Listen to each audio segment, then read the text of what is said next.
Good morning all of you. समाजशास्त्र की YouTube कक्षा में आपका स्वागत है।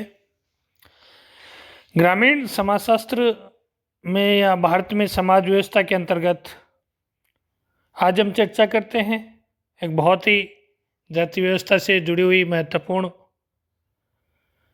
अवधारणा, जजमानी व्यवस्था। जजमानी व्यवस्था का सर्वप्रथम विलियम वाइजर ने उल्लेख किया था। यह व्यवस्था संपूर्ण भारत में पाई गई जाती है। जजमान शब्द संस्कृत के यजमान से लिया गया है, जिसका अर्थ है यज्ञ करने वाला।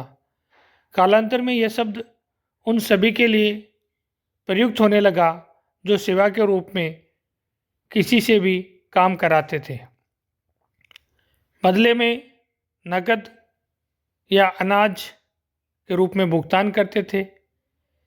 सेवा के बदले उसे भोजन, वस्त्र, निवास स्थान, अनाज तथा कुछ औजारों का उपयोग करने और कच्चे माल की सुविधाएं प्राप्त होती थी। एक गांव में अनेक सेवाकारी जातियां होती थी: नाई, धोबी, कुम्हार, पुरोहित, लोहार, खाती, रेगर आदि। इन जातियों के परिवार अपनी सेवाएं सभी को प्रदान न करके केवल उन्हीं को प्रदान करते थे जिनसे उनके वंश परंपरा के संबंध वर्षों से चले आ रहे हैं। इस प्रथा में जिस परिवार की सेवा की जाती वह परिवार या परिवार का मुखिया सेवा करने वालों का यह जजमान कहलाता था और सेवा करने वाला व्यक्ति कमीन या कामगार कहलाता था। वाइजर कहते हैं, इस प्रथा के अंतर्गत प्रत्येक जाति का कोई न कोई निश्चित कार्य पीढ़ी दर पीढ़ी चलता रहता था। इस कार्य पर उसका एकाधिकार होता था। इसमें दूसरी जाति की एक जाति आवश्यकताओं की पूर्ति करती थी। एन.एस. रेड्डी के अनुसार जजमानी व्यवस्था में पुश्तैनी तौर पर एक जाति का सदस्य दूसरी जाति को अपनी सेवाएं परंपरागत आधार पर प्रदान करता है। इसलिए वे सेवा संबंध जो वंशानुगत अधिकरण पुश्तैनी तौर से शासित होते हैं, जजमान पर्जन संबंधों के नाम से पुकारे जाते हैं। जजमानी व्यवस्था की हम कुछ विशेषताओं की बात करें तो सबसे पहली उदग्र संबंध व्यवस्था। जजमानी व्यवस्था ऊंची तथा नीची जातियों के पारस्परिक संबंधों की एक उदग्र संबंध व्यवस्था है, क्योंकि इसके अंतर्गत एक जाति के सदस्य दूसरी जाति के सदस्यों को अपनी सेवाएं प्रदान करते हैं तथा उन्हीं सेवाओं के आधार पर ऊंची नीची सब जातियां एक सूत्र में बन जाती है। दूसरी, कम और अधिक स्थायी संबंध। जजमानी व्यवस्था में पर्जन और जजमान के संबंध बहुत ही स्थायी व्यवस्था है, क्योंकि कृषक समाज में अधिकतर दैनिक और आर्थिक आवश्यकताओं की पूर्ति हेतु इस प्रकार के संबंधों को बनाए रखना अति आवश्यक है। इसलिए जजमानी प्रथा में संबंध लगातार बने रहते हैं। जजमानी प्रथा आनुवंशिक होती है। जजमानी प्रथा में लेन देन सेवा के बदले होने वाला जो कार्य है वो पीढ़ी दर पीढ़ी चलता रहता था। प्रजाओं के विभिन्न कार्य क्षेत्र। जजमानी व्यवस्था में सभी प्रजाओं या परिजनों का कार्य क्षेत्र समान नहीं होता, उनकी सेवाएं विभिन्न प्रकार की हो सकती थी, परंतु यजमान से संबंध लगभग स्थायी होते थे।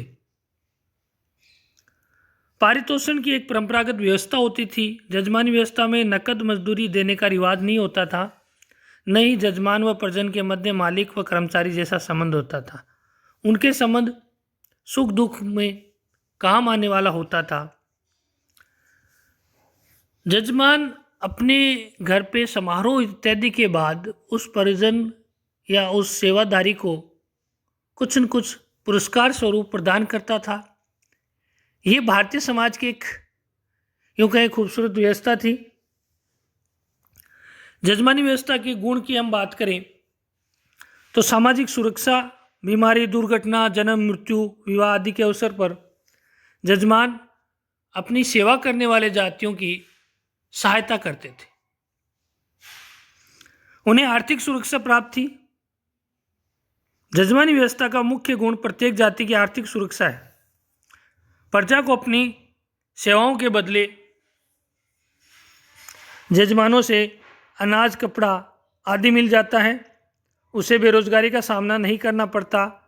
उसे अपने बच्चों के पालन पोषण की चिंता नहीं रहती। कृषक जातियां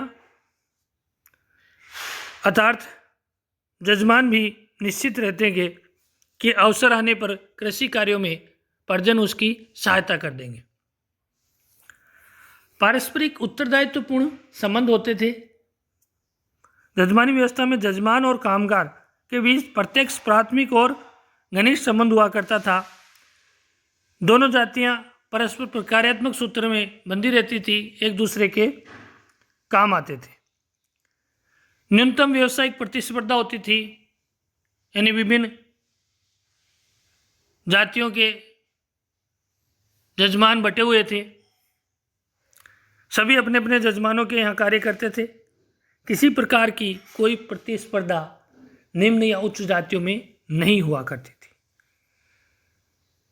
जजमानी व्यवस्था के समाज में कुछ दोष भी थे उस समय। वर्तमान में ये जब मुद्रा व्यवस्था प्रचलित हो गई तो ये व्यवस्था वर्तमान में नहीं है, पहले थी और इसके ये दोष थे। जजमानी प्रथा दास प्रथा की सूचक है। जब कई बार कोई कामगार अपनी सेवाओं द्वारा जजमान को संतुष्ट नहीं कर पाता तो उसके साथ दुर्व्यवहार भी किया जाता था और परिजनों का जजमानों द्वारा खुलकर शोषण होता था। उस समय जजमानी व्यवस्था व्यवसाय और उद्योग के विकास में बाधक रही है, क्योंकि इस व्यवस्था के अंतर्गत प्रत्येक व्यक्ति अपना परंपरागत व्यवसाय ही करता था। जजमानी व्यवस्था स्थिर और अपरिवर्तनशील थी, नवीन परिवर्तनों के आने में बाधक थी। यह व्यवस्था प्रगति विरोधी और रूढ़िवाद की पोषक थी, जिसके कारण समाज विकास नहीं कर सकता था, क्योंकि कार्य की प्रकृति अनुवांशिक होने की वजह से व्यक्तियों को स्वतंत्र रूप से कार्य ग्रहण करने की अनुमति नहीं थी। आगे हम चर्चा करते हैं कि जजमानी व्यवस्था में समय के अनुसार क्या परिवर्तन आए। पहली बात, गांवों में व्यवसाय अब परंपरागत आधार पर टिके नहीं रहे। अब कोई भी व्यक्ति किसी भी व्यवसाय को अपना सकता है। फलस्वरूप धीरे धीरे जजमानी व्यवस्था विकसित होती जा रही है। जजमानी व्यवस्था जाति व्यवस्था, धर्म व्यवस्था, भू स्वामित्व व्यवस्था, नातेदारी व्यवस्था और गांव की राजनीतिक संरचना से संबंधित रही है। वर्तमान में भारत के गांवों की इन सभी व्यवस्थाओं में परिवर्तन आया, जिससे जजमानी व्यवस्था की कार्यप्रणाली में भी परिवर्तन आया। वर्तमान में गांवों में यातायात के विकास के कारण नगरों से संपर्क सरल हो गया। गांव में वस्तु विनिमय की जो प्रथा थी वह समाप्त हो गई और उससे जजमानी व्यवस्था भी समाप्त हो गई। अब कामगार सेवा के बदले पैसा लेना अच्छा मानते हैं, क्योंकि मुद्रा व्यवस्था प्रचलित हो गई। जजमानी व्यवस्था में परिवर्तन का एक मुख्य कारण जाति का राजनीतिकरण भी रहा है। अब प्रभु जाति अपने समर्थन के लिए परिजन पर निर्भर रहने की अपेक्षा राजनीतिक सहायता मांगना पसंद करती है। जजमानों के प्रति अब परिजनों की श्रद्धा भी समाप्त हो गई है और जजमानी संबंधों की प्रगाढ़ता अब खत्म हो गई है। वर्तमान में गांव में बुजुर्गों के परिषदों की शक्तियों में कमी आई है। औद्योगिकरण के कारण परिजन अब फैक्ट्रियों में काम करने लगे हैं। जाति व्यवस्था की कठोरता कम हुई है। भूमि सुधारों के लागू होने से यातायात के साधनों के विकास, बाजार संबंधी लेन देन का सरल हो जाना आदि कारणों से जजमानी व्यवस्था विकसित हो गई है। इस प्रकार भारतीय समाज में जाति व्यवस्था के अंतर्गत जजमानी व्यवस्था कार्य और सेवा का बहुत सुंदर